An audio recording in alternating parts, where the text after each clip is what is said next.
New tonight, we begin with shots fired at police officers, and now there are charges filed against a suspect accused of opening fire with a shotgun, shooting up a police cruiser with 2 officers inside. 23-year-old Peter Webb, who you see right there, is now facing 8 felony counts. Thankfully, the officers were not seriously injured.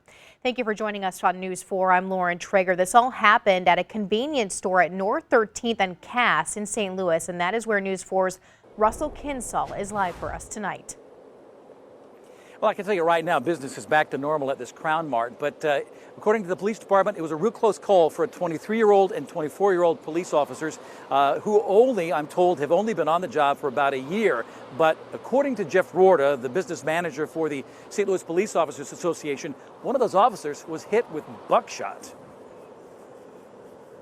Shortly after 1 a.m., the officers were called to this Crown Mart convenience store to remove cruisers who were just hanging out in the parking lot. According to police, as the officers were driving up, 23-year-old Peter Webb opened fire on them.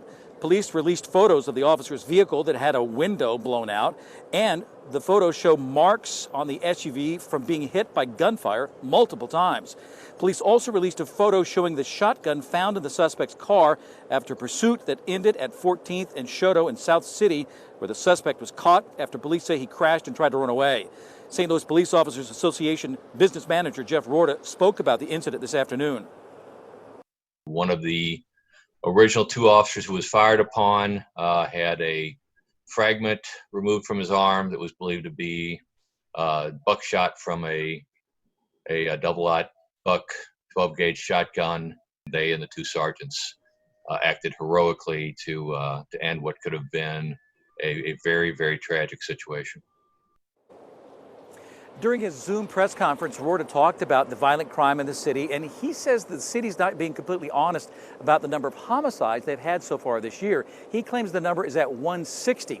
I reached out to the police department, and they tell me the number actually is at 145, but that the police department does not include justifiable homicides or self-defense. That's why there's a discrepancy in those numbers, and the city's numbers are at 145.